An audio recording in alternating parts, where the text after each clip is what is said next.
excited about this footbridge, which is going to provide a really great safety benefit to the railway.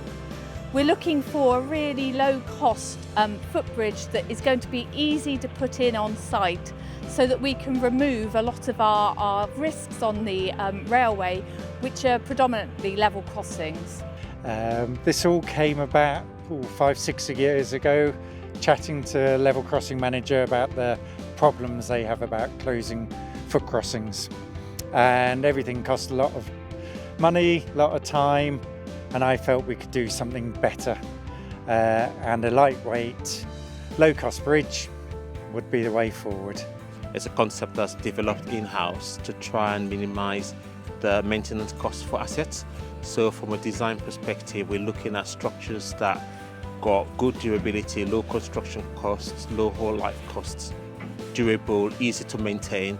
What we've done is utilise R&D funding with Andy Cross to basically develop a prototype footbridge that will actually show what we can do with composites to showcase how you can utilise the material, engineer it to create structures that are aesthetically pleasing to look at the same time structurally very efficient.